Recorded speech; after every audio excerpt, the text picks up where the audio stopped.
Okay, Alex? I want you to think about the most socially exhausting, anxiety inducing event in the adult calendar. The event that makes you check your phone, hope for a sudden emergency, and consider faking a mild illness just to stay home. Oh, wow. That is a very specific and dark way to start. But I know exactly what you're talking about. It is the obligatory office party. Or worse, a colleague's wedding. Yes, the colleague's wedding. It is a whole different level of social pressure. You are not just attending a party, you are attending a highly choreographed, emotionally charged event with people you maybe say good morning to in the elevator. Exactly. And when you add the language barrier and cultural differences, it becomes a psychological obstacle course. You do not know the traditions. You do not know the unspoken rules. And you are terrified of making a fool of yourself in front of your boss. I completely understand that. Weddings are stressful, even in your native language. There is the dress code, the seating chart, the awkward small talk with distant relatives. Yes, but in English, it is like navigating a minefield blindfolded. Because the invitations themselves are written in this weird, formal, almost archaic language. The honor of your presence is requested. Black tie optional. RSVP. Black tie optional. That one always confuses people. It confused me for years. I thought it meant you have the option to wear a black tie, or you can wear whatever you want.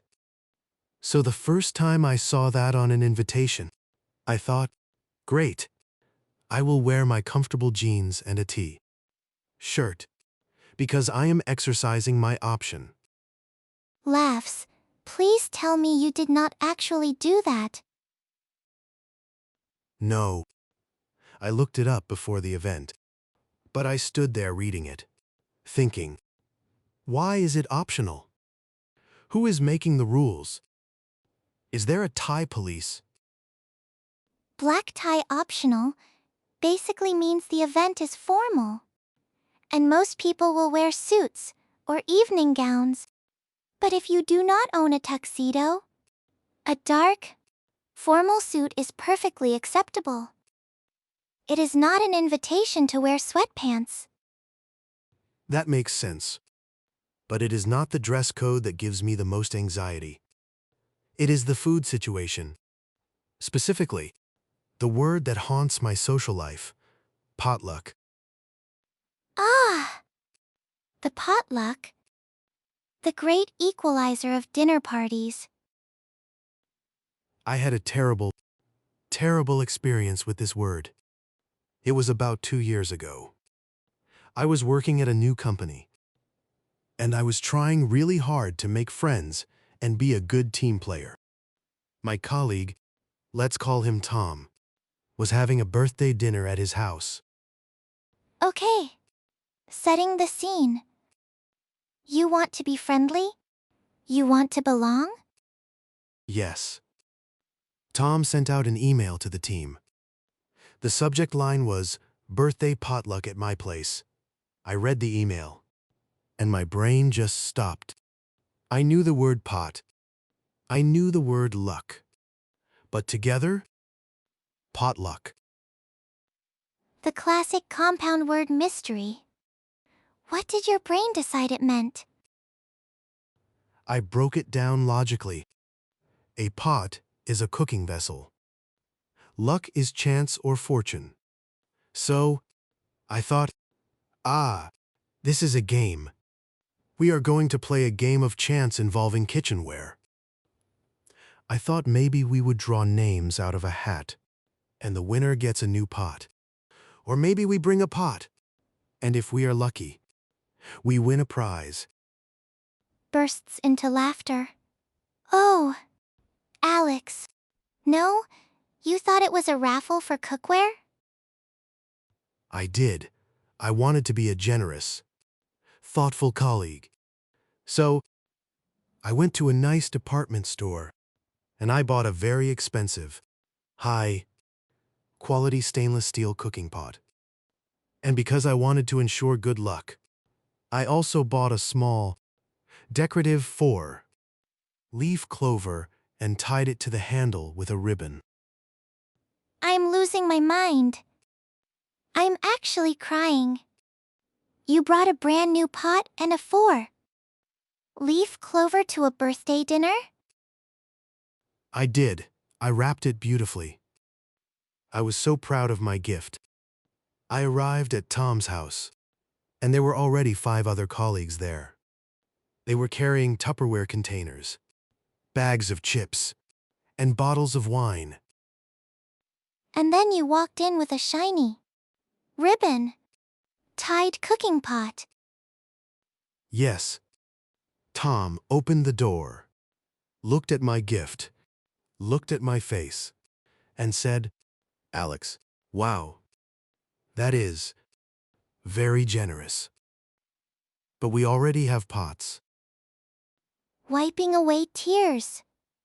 Oh, Alex, that is incredible. I was so confused. I said, "But the email said potluck." I brought the pot, and I brought the luck, and Tom just stared at me. Then he started laughing. He laughed so hard, he had to lean against the door frame. He said, "Alex, a potluck means everyone brings a dish of food to share, not actual pots." I cannot breathe. The poor man just wanted some potato salad. And you showed up with a culinary lottery ticket. I wanted the earth to open up and swallow me whole. I was so embarrassed. I ended up giving the pot to Tom as a birthday gift, and I spent the rest of the night eating chips and feeling like an absolute fool. Okay. First of all, that is a hilarious story. Second of all, I promise you, Tom probably still has that pot. And he tells that story at every dinner party. This is the lucky pot Alex gave me. I hope so, but it highlights a real problem. When we encounter a new cultural concept, we try to translate it literally. And in English, there are so many of these compound words or idioms that make zero sense if you break them down. That is completely normal. Potluck is one of those uniquely American terms. It comes from the idea of taking your potluck, meaning you take whatever food happens to be available. But today, it just means a communal meal where everyone contributes a dish. Okay, so if I get another potluck invitation, I know I need to bring food. But what kind of food? I'm always terrified of bringing something weird, or something that clashes with what everyone else brought. That is a very valid fear. The unspoken rule of potlucks is communication. You do not just show up with a mystery dish. You're supposed to coordinate. How do I coordinate without sounding demanding or awkward? You use a simple, friendly formula. You reply to the invitation and say, "I would love to come. I was thinking of bringing a dish name." Does that sound good? Or is there something else you need? Does that sound good? Or is there something else you need? That is so polite and collaborative. Yes, it shows you are eager to help. And it gives the host a chance to say, "Actually, we have plenty of main dishes. Could you bring a dessert?" That makes it so much easier. And what if I'm not a good cook? I burn toast. I cannot be trusted with a casserole. Laughs. Then you bring something that requires zero cooking.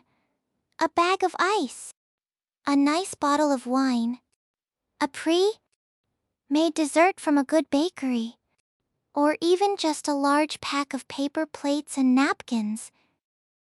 Hosts love people who bring supplies. I will bring the napkins. That is a lifesaver. I can definitely do that.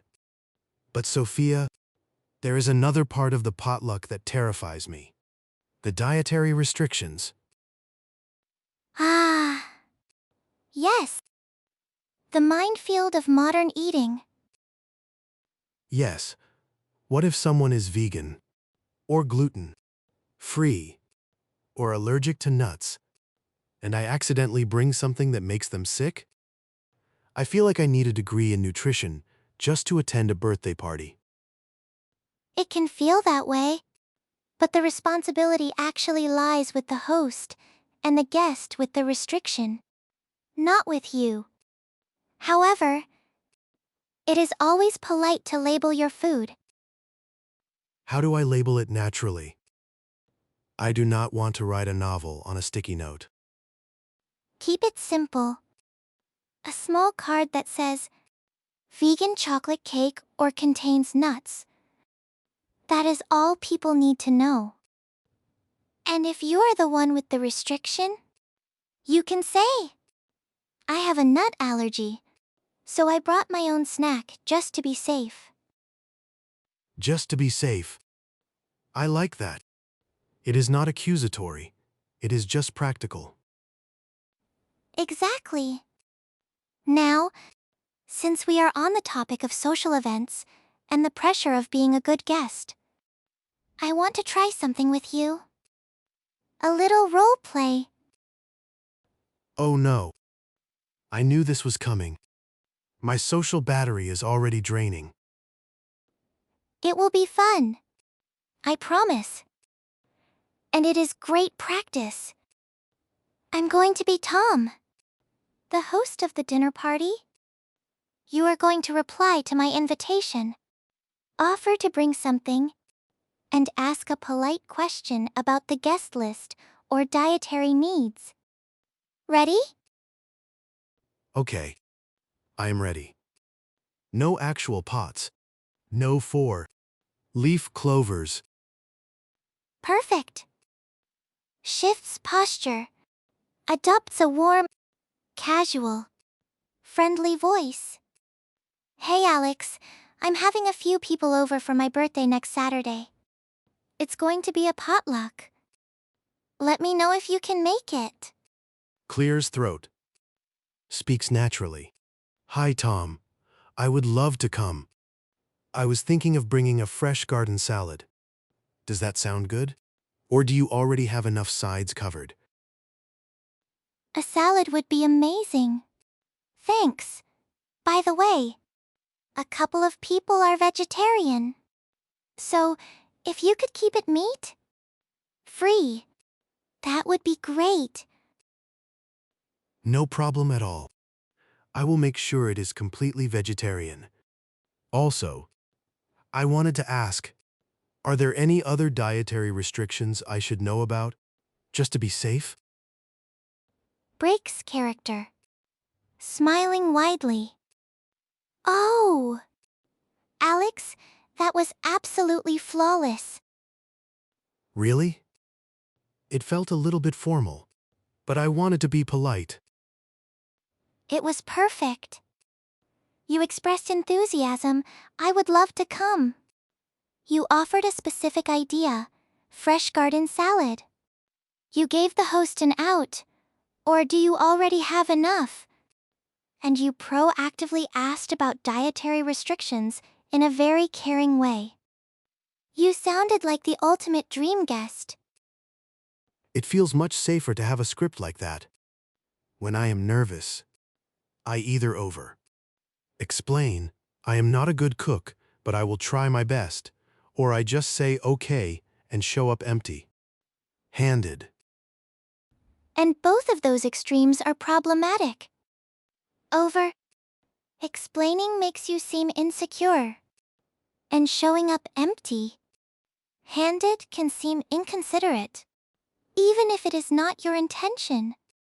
The enthusiasm, specific offer, polite check formula keeps you perfectly in the middle. I am definitely writing that formula down. But Sophia, I have to be honest. All of this social planning, it is exhausting. I hear you. Say more about that. Well, there is this constant pressure to be on, to be charming, to make small talk, to remember everyone's names. And when you're doing it in a second language, it is like running a marathon while solving a math puzzle. That is such a common and valid feeling. The cognitive load of translating, monitoring your accent, and trying to read cultural cues all at once is incredibly draining. Exactly. And sometimes, you just want to go home. But you feel guilty leaving early because you do not want to offend the host. So you stay for 3 extra hours, smiling painfully, nodding at jokes you do not understand, just waiting for the right moment to escape. The polite trap. We have all been there. But Alex, I want you to listen to me very carefully. You are allowed to leave a party early. Really? Even if it is a birthday. Yes. Hosts actually appreciate it when guests are honest about their energy levels, rather than staying and looking miserable. The key is how you frame your exit. How do I do that without sounding rude? You use what I call the gratitude and graceful exit. You thank the host warmly. You give a brief, vague, but valid reason for leaving, and you wish them well. For example, Tom, this was such a wonderful party. Thank you so much for having me. I have an early morning tomorrow, so I'm going to head out. But I hope you have a fantastic rest of the night. I am going to head out. That is a great phrasal verb. It sounds natural and final, but not abrupt. It is. And if you want to be even more casual, you can use the term Irish exit. An Irish exit? What is that? It is a humorous, informal term for leaving a party without saying goodbye to anyone. You just quietly slip out the door. Wait, is that acceptable? Laughs in very large, casual parties. Yes, but for a small dinner party, it is better to use the gratitude and graceful exit. The Irish exit is more for when there are 30 people and the host is busy. I will stick to the graceful exit. I do not want to be known as the guy who brings a cooking pot and then vanishes into the night. Laughs, fair enough. But you know, Alex, this brings up a really important emotional point. For expats and language learners, saying yes to these invitations is an act of courage. An act of courage? Yes, because it is so much easier to stay home. It is safe. It is quiet. You can watch a movie in your native language and eat food you know you like. But when you say yes to a potluck, or a wedding, or a coffee date, you are actively choosing to be vulnerable. You are choosing to step into the discomfort of a second language to build a connection. I never thought about it like that. I usually just think I'm forcing myself to do something annoying. But you are building your chosen family. You are creating a support system in a new country. And every time you go, even if it is exhausting, even if you make a small mistake, you are showing up. And that is incredibly brave. That is a really nice way to look at it. I usually just focus on the awkward moments. Like the time I tried to make small talk at a wedding and asked the groom's mother, "So, how long have you been married to your son?" Bursts into laughter. Oh, Alex? No. I know. I meant to ask, how long have you known the bride? Or how long have they been together? But my brain circuited, and I asked the mother, in law, how long she had been married to her own son. I am wheezing. I am actually crying. What did she say? She just stared at me with this look of pure horror. And then she slowly backed away and went to find the open bar. I spent the rest of the night hiding near the dessert table, eating cake in silence.